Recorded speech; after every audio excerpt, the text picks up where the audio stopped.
Sup guys, welcome back to Umineko.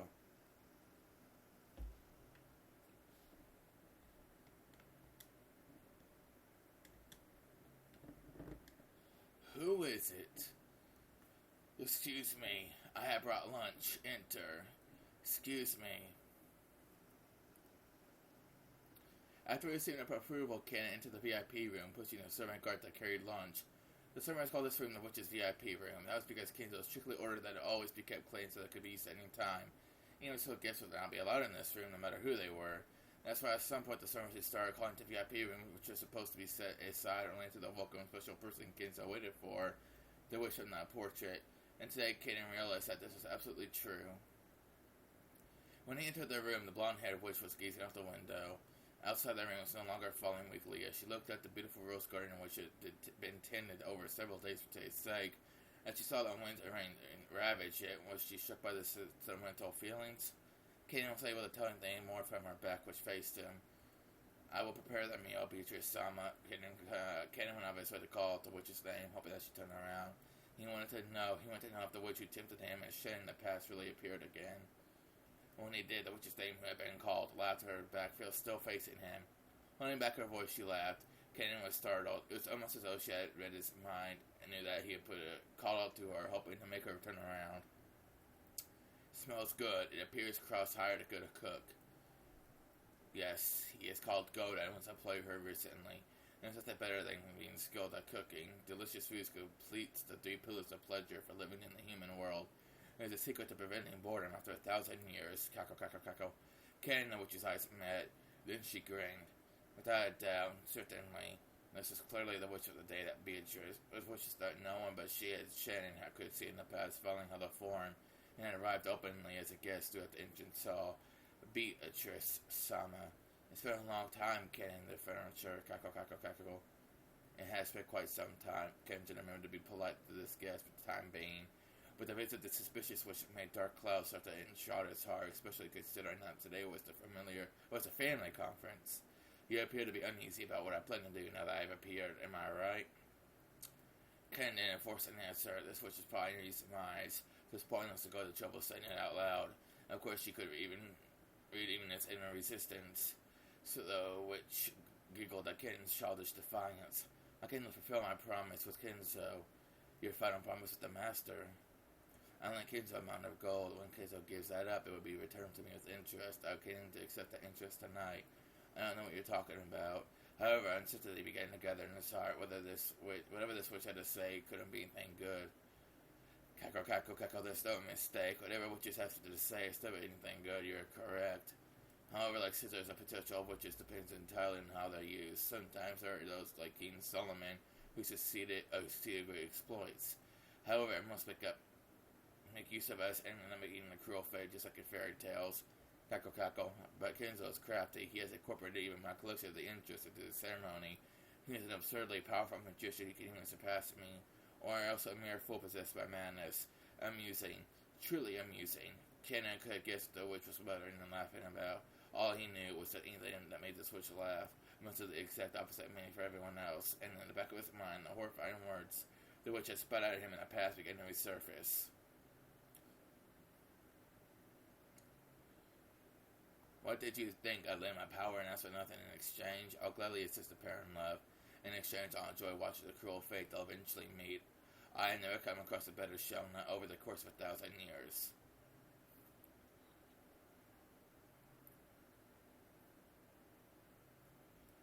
Could it be that you? Cackle, cackle, cackle. Yeah. Behold, the sweet fish river running through my beloved hometown. You who seek the golden lamp, follow its path downstream in search of the key. Which suddenly began to recite a bizarre poem. It was something he remembered hearing. Could it be the witch's epitaph? There was no mistake. It was the epitaph that accompanied the portrait of the witch king, so I put on display. The relatives had guessed that it referred to the location of the hidden gold, but no one knew it was meant for sure. The witch suddenly began reciting the epitaph.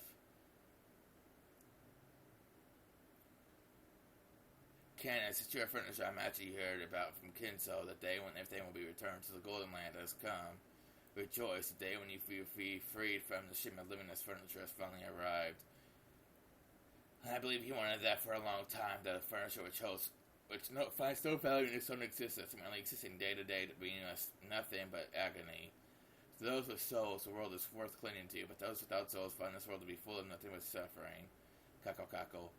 Complicated expressions faded across Kanan's face. This was the day of release that Kanan had been looking forward to. However, the coming of this day had been mercilessly sudden. And for some reason, he didn't like the fateful tone used by this witch as she informed him of the coming of this long-awaited day of rest. Kanan didn't even decide what emotion he should be feeling. Why do you not rejoice? Could you actually have some regrets left in the real world as mere furniture? I have no regrets because I am furniture. Kako, kako, kako, you truly are a model specimen of furniture. How nice, how nice. However, it won't be any fun if you have no regrets at all. At least you never regrets already found pleasure. That's correct. Most witches who live for 1,000 years get tired of life. In order to escape boredom, I adorn people's faces with fruit and brandy and cook them like cakes. If I find humans dancing through oppressive fates inside an oven, to be so very entertaining. Kako, kako. You see, I'm actually a tad famous in this regard. So much our rare guests come from far away to see my skill at cooking. Hehe. Perhaps this is something that mere furniture cannot understand. Kanan could even understand what the witch was saying. However, he fully realized that this was a terrifying being who treated the fate of humans as a show, enjoying it whenever some harm befell them. However, furniture has no soul or life, much less a fate. Pitiful furniture does nothing but serve it until the day they're released from the real world. To furniture like that, the witch had become to release them from everything was being to be received with overflowing affection. Even though the day Kanan should have been waiting impatiently for it to come, he was confused by his own inability to accept it easily. But was it the face of Shen, the person he loved as a sister, rose to his mind. And for some reason, Jessica's face did too.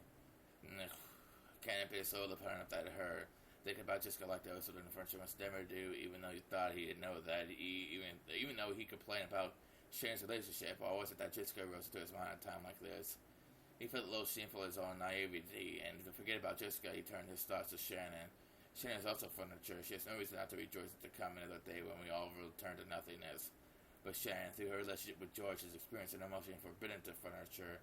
Even though she isn't qualified to be bonded with him, she's still trapped in a dream that she isn't allowed to have. Will Shannon be able to joyfully accept this? Blah, blah, blah. No, she won't. Shannon still has lingering regrets. Those will probably become a great source of pain and torture for her. And those lingering regrets were planted by none other than this witch. Why? Because that will be more interesting, nothing more.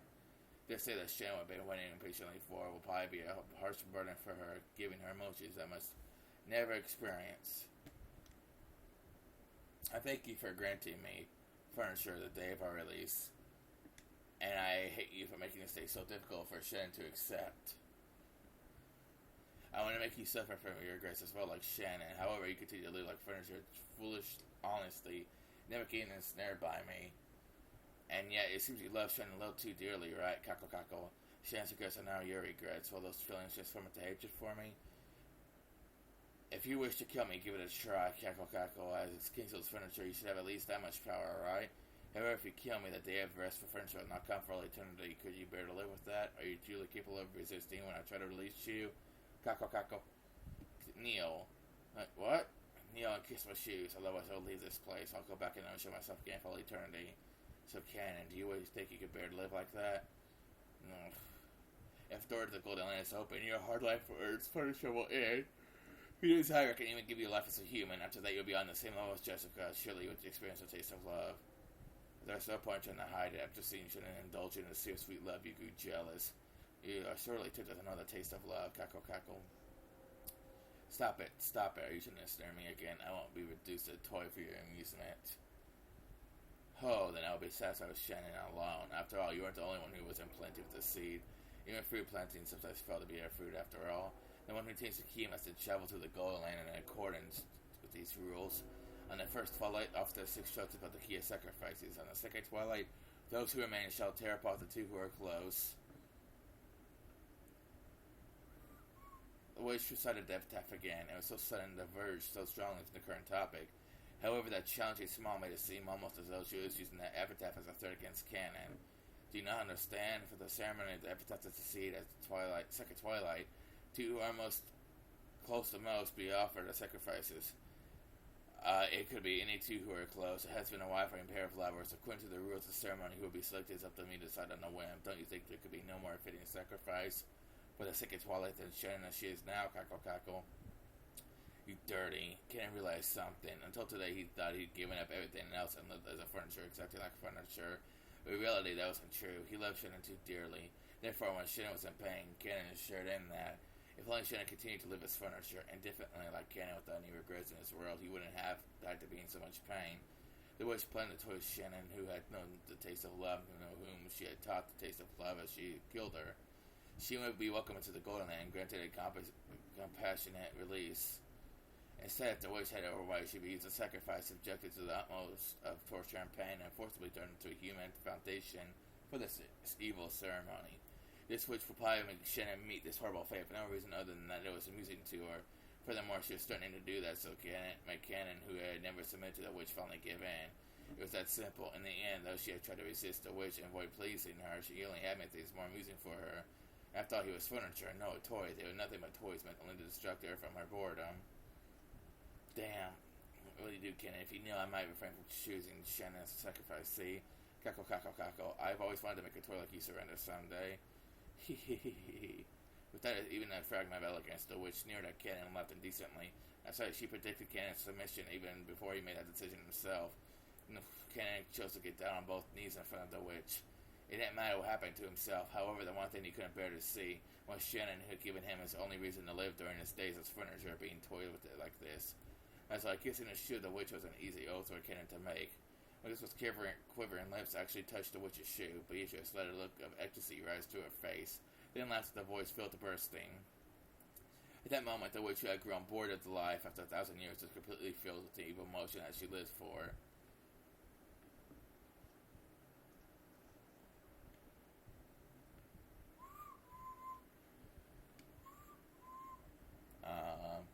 The game glitched or what? Okay, here we go. One lunch in, the relatives moved to the parlor. Rosa had brought a high-class brand of black tea from a famous store in Ginza that had been served, and the parlor was filled with a pleasant aroma.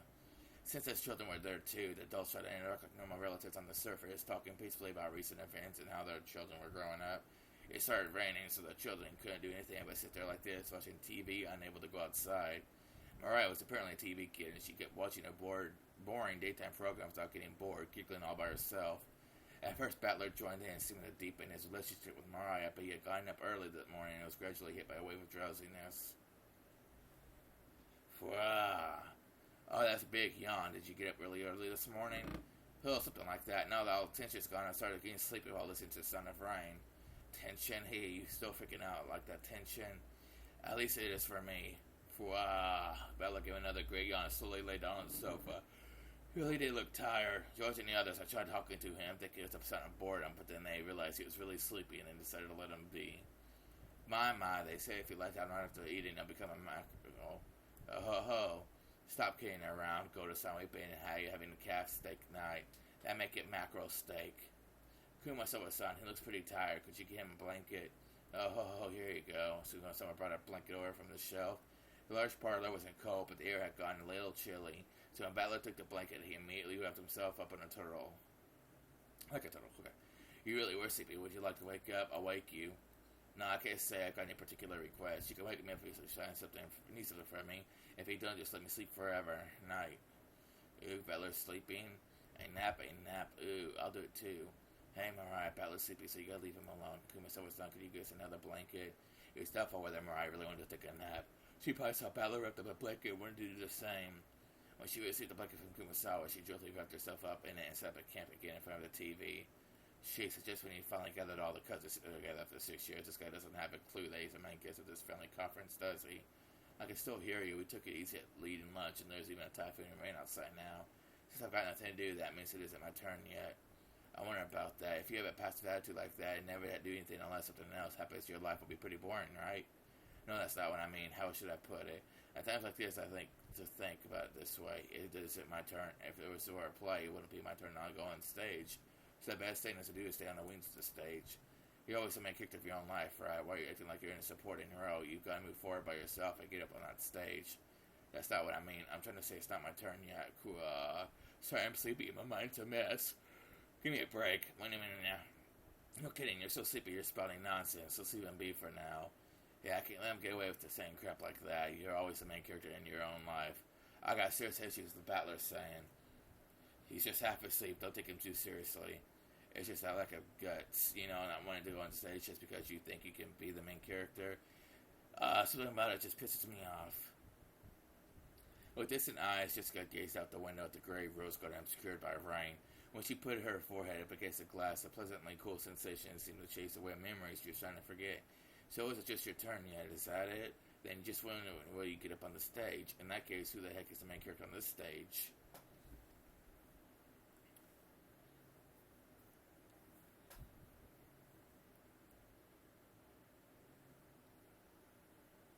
Dang, it's like you think you can do whatever you want. What the hell is all this? It's all screwed up. Cackle, cackle, cackle. I was merely amused that your reason for denying me was based on whether there was 18 or 19 people. I just started changing my opening move, no more. Creative spaces for denying me is simply that I wasn't laid out as a piece on the game board, so all I have to do is start by focusing on the queen like this. Isn't opening the row for the queen on your first turn on one of the classic moves in chess. Quit playing around. There's no way I could accept something like this, right? I wish you can't walk in right to the inches how you say. Don't mess with me. What's this? In the last game, I give you incredible freedom making your moves correct. This time, all I'm doing is moving my pieces in response to your moves. Are you already giving up at the start? You bastard, don't mess with me. Like hell, I give in. Great move. Go ahead and just move however you like. Okay, so your turn's far from over. Is that move however you want from a huge battle information while you still can. I'll definitely withstand you. I'll definitely corner you. Come at me the best you can. I don't want you to have any excuses. You aren't even close to making me accept something like a wish. That's right now. That's right, just now, it looked like Mariah's Kenny was fixed with magic, but you might have actually had another one of the same Kenny hidden in your pocket, and switched down with a little shell, make it only look like you fixed it with magic. Yeah, that's right, that's to be it. It's useless. Oh, Rosa saw that moment with the Kenny split the butterflies, correct? Who cares about that? That was a hallucination or a trick, or maybe she just saw it wrong. That's a big problem. Cackle, cackle, cackle. So you throw out the party that you can't explain as trivial? I see, is your movie in response to mine? Cackle, cackle, cackle, you dug your own grave. You sure me a battler. It still isn't your turn yet. Alright, allow me to make my move for a little longer. It has barely begun. The turn of the witch.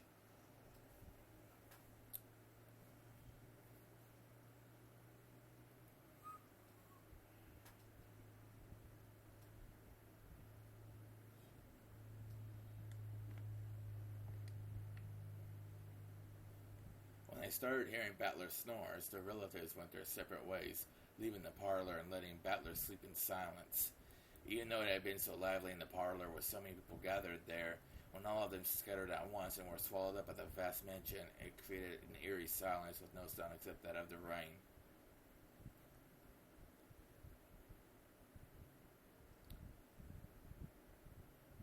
Nope, I haven't met a person like that even once. Anarchy?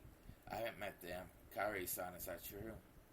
Even I only greeted her briefly when she came into the entrance hall. She looked like she was a bit over 20. I told her my name, but she didn't tell me hers. She was being guided by Genji-san, and I saw her go up to the second floor. So it probably has to be faster to find Genji-san and ask him directly. Still, what a strange turn. The mystery woman has spoken to Kairi. Without naming herself, she sneered that Kairi should have had a vague idea as to her identity. That brought someone to mind, and then there was some of her look-alike with the witch in the portrait.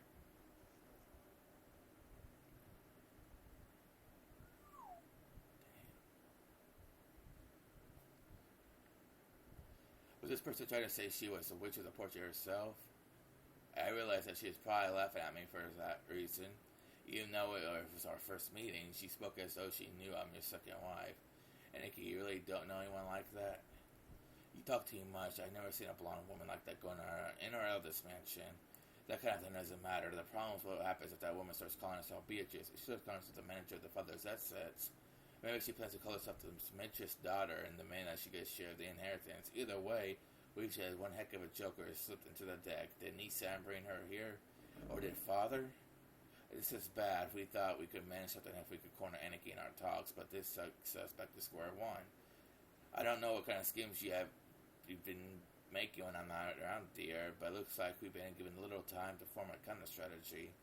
Yeah, I better have some time to prepare than to have that blonde-haired Nissan suddenly appear at the dinner table and scare the shit out of us. Until we know why she's appeared, there's a limit to the kinds of counters we can make. She be after? Isn't it obvious? She's going to claim that she's the rightful heir to the father's inheritance. Father is still capitated by Beatrice. If he had a daughter with her, you can bet that he'd leave all his fortune to her. She might even thrust some strange will in front of us. If we take it to court, we could probably claim a quarter of half of it, but it'd probably be impossible to divvy up the inheritance until that's settled. We can't have that. I can't have neither. I can't, and neither can you, Rudolph. And the same goes for Rosa, right? Each one of us needs to gather money quickly for our own reasons. It's our biggest weak point. So what are they after, Kyrie? Can you guess? It's all news to me, but it sounds like we're starting from the premise that we've got an urgent need to collect money, right? Kyrie, it's not an immense business. You sometimes seem funny when you're fond of the offensive. Please understand that. What's that, Mr. Rudolph? You didn't tell Kyrie about it? Sorry, I wasn't really hiding it. Actually, it was kind of... It's alright if you decide that's something that you need to tell me about. I won't press you about it right here. What's more important is finding what this golden witch is after, right? Yeah, now that you know what we know, can you see how the enemy might come at us? Rudolph had a certain measure of trust in Kyrie's unique thinking technique, chessboard thinking. Of course, it didn't give him any more peace of mind than fortune-telling, but every time Rudolph was polishing up some important strategy, he'd give a great deal of thought to Kyrie's advice. For a while, Kyrie pressed her fingers against her forehead, considering. Judging by the fact that her rival was kept hidden until today, she must be planning to catch us by surprise in some way. We can't tell for sure whether she's after father's assets are being recognized as relative. However, her coming was kept secret until today, which probably means she didn't want us to take any measures against her, something that we might have done if we'd known beforehand, so her goal is probably something that could be hindered if we were to take measures against her. Understand? I get it. So if she had a will that father had already written, or something that could prove that she's a blood relative, if she had some unshakable rock-solid proof like that, you'd think she'd announce it beforehand. That's right. On the contrary, since we're in a position to doubt her, she should have brought a lawyer or an expert and thrust some completely undeniable proof before us. If she could. So that mere fact that she's launching a surprise attack shows that our foe can't win with a frontal assault. Makes sense. If a trump card can win no matter what, it's best to play it out in the open. If you play it in a roundabout way, it might end up getting this impact.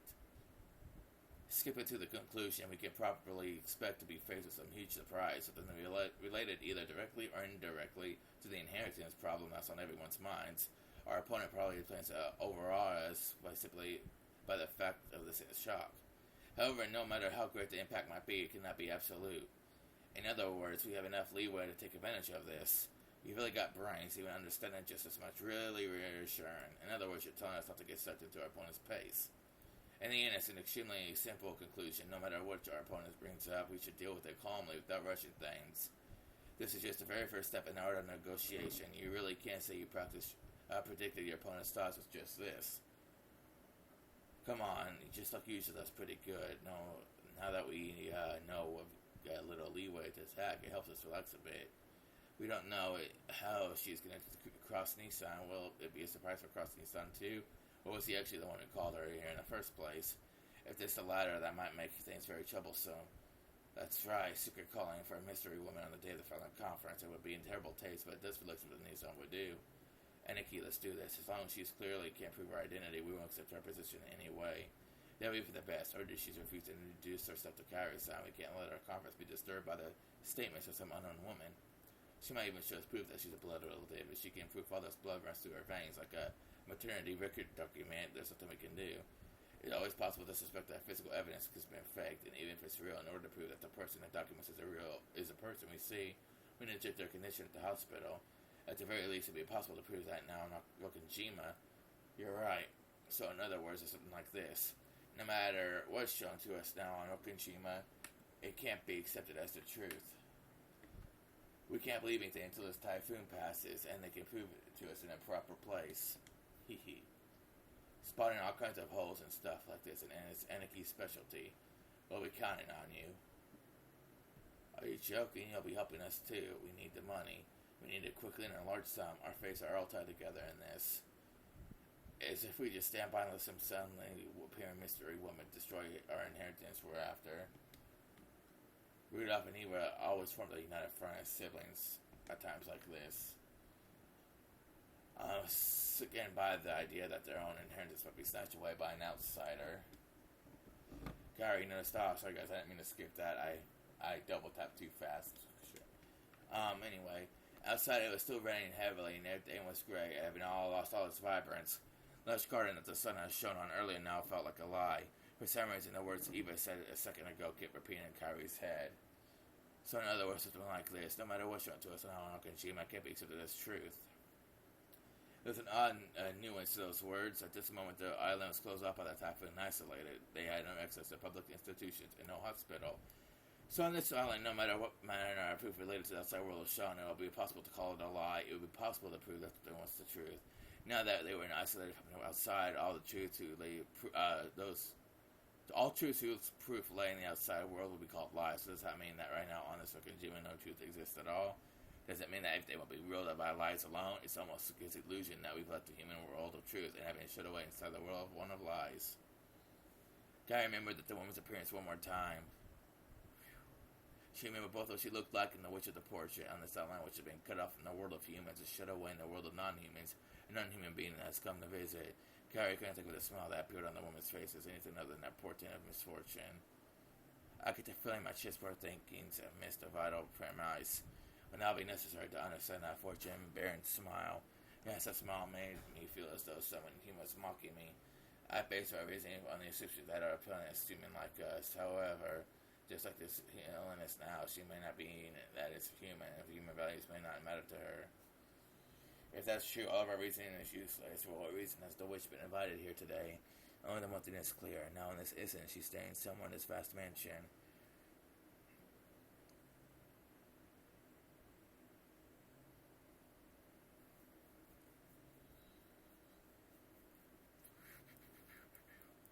Mariah, around lunchtime today we met her outside, right? A woman, who was she? Ooh, I said it over and over, Beatrice. Mariah, did you ever meet Beatrice before that? Ooh, I met her every year. Every year in this return of Wakajima? Ooh, I don't know what ooh means, is that true? Yes, how long have you been meeting her? How many years ago did it start? Ooh, I don't know. You don't know? What do you mean? Was it last year or 2 years ago? Longer than that, ooh. Rules was astonished. Only the Ushimura family nation exists on this island, so there couldn't be any other humans other than themselves here. And Mariah said she'd been meeting with this suspicious woman every year during the family conference. I thought Mariah said was the truth, and that strange woman called Beatrice had been at the family conference every year. That's insane. Is Mariah saying that the eerie woman was at their family conference every year and none of us ever noticed it? Even though Rose had just met this woman herself a couple hours ago in the Rose Garden, she was not overcome with a strange emotion that told her not to accept that existence. One in the world that I meet with earlier today in the Rose Garden as a typhoon grew near and the winds roared. Mariah, you said you met her with every year. What do you two do when you meet? We've seen songs to learn magic, and I learned how to draw magic circles. Really, that's incredible. Mariah, you have to draw scribbles. I mean, magic circles in a notebook, right? Did she teach you to do that too? You know what? Beatrice, you examples to teach me. Come on, look.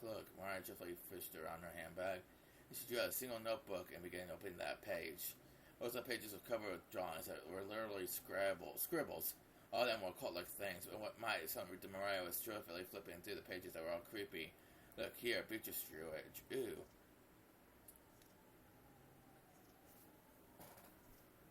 Each one of the pages in the group Mariah opened had an eerie magic circle. Furthermore, as a glance Rosa could tell that Mariah hadn't drawn them.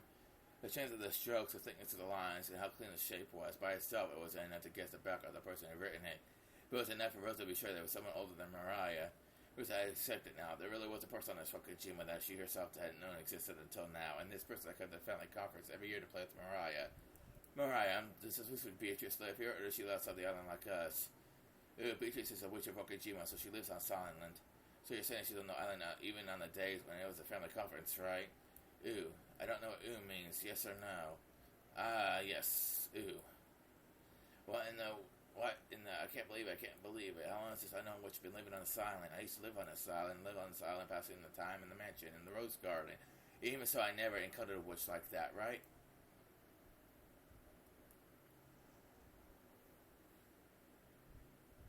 Mama, what's wrong? Mama, my head hurts. I was probably getting a little mixed up with my memories from when I was a girl. When I was young, I was terrified of the witch, unlike Mariah. For me, the name Beatrice was a synonym for terror. Surely my fear from those days had been revived by the appearance of a woman going by that name. She can't be a witch. She was obviously a human calling herself Beatrice, right? That's right. That witch entrusted me as an envelope. What in the world could that be? Rosa pulled that worse envelope out of her pocket. It was one of the envelopes that bore. They showed me a crest, and which Kinzo had used for his personal letters. and its red sealing wax had even been sealed by the head's ring which Kinzo held, which meant this envelope belonged to the Ushiromiya family head. In other words, it was from father. Why was a woman calling herself Beatrice holding it, and why did she give it to me? That's right, I'm sure she said to read us a lot at dinner. I wonder what could be written inside. This is of a certainty, gripped Rosa as if opening this envelope might lose incredible misfortune. Loose. Okay. However, at the same time, a little curiosity spurred up to urging her to find out those written inside before the other siblings could. Using common sense, one might guess that it contained a huge decision somehow related to father's inheritance. Actually, since you received it when it calls up Beatrice, there simply could be some connection. Does it mean this person, not just for four, but until the 5 people, could be included in inheritance? I need a large sum of money. I can't wait long. I feel like such a sinful daughter for discussing father's inheritance when he's still alive. With this note done, she spelled off cheap ideals, and I've even alluded with Rudolph Nissan, Eva's Nissan, in order to get some of the money across Nissan. Coming from that position, I could help but see the appearance of the witch as a sign of approaching misfortune. What could be written here? I'm sure it's something frightening. Shall I read it secretly myself first? The witch requested that I be read at the dinner table as anyone gathered, but if that's what she wanted, why couldn't she just read out loud herself at dinner? Why did she go out of the trouble of entrusting it to me? Simply put it, because she didn't mind if I read it secretly beforehand. It'd be better secretly read the contents first. I understand that meaning is breaking my promise, but this no longer is the time for cheap ideals.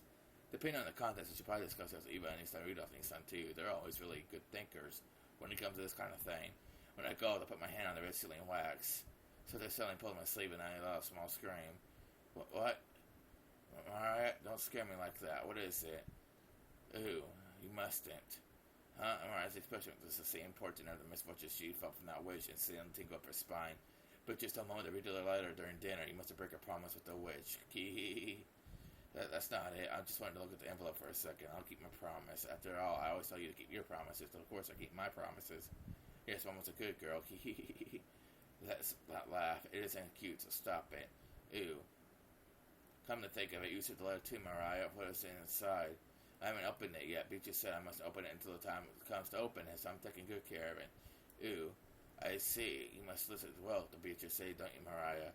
Ew, I'm Beatrice's disciple, so I listen well to my teacher says. I see. I realized something. Mixing with Mariah's gaze was a glint of someone that wasn't her. If it broke the rules and opened the envelope, her Beatrice would definitely learn of it. Because Mariah was the witch's disciple. Mariah was in contact with that witch. I'll keep my promise. I'll tell Beatrice not to worry, okay? Ew, I'll tell her. Hey, Mariah, if I wanted to speak to Beatrice, how could I meet her? I don't know. Beatrice is very fickle, so she always appears suddenly. I don't know a way to get her to meet me. But, she's always watching me, so if I get in trouble, she'll definitely come and see me afterwards. She's definitely erased her form and is hiding close to me. Don't I always tell you stop smiling like that? Or laughing? Rosa reflexively hit Mariah in the head. That put us off to Mariah's laughing, but it wasn't able to erase the color that had risen to those eyes and colorless and bear a portent of misfortune. Rosa swore. She swore that at least until they left the silence, she would not leave Mariah alone. She couldn't allow an unknown being to make direct contact with her daughter any longer.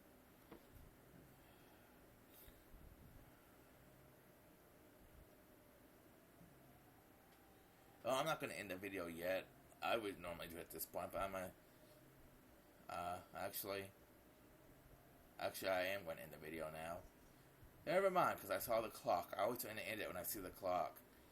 So, for now, guys, I will see you guys later.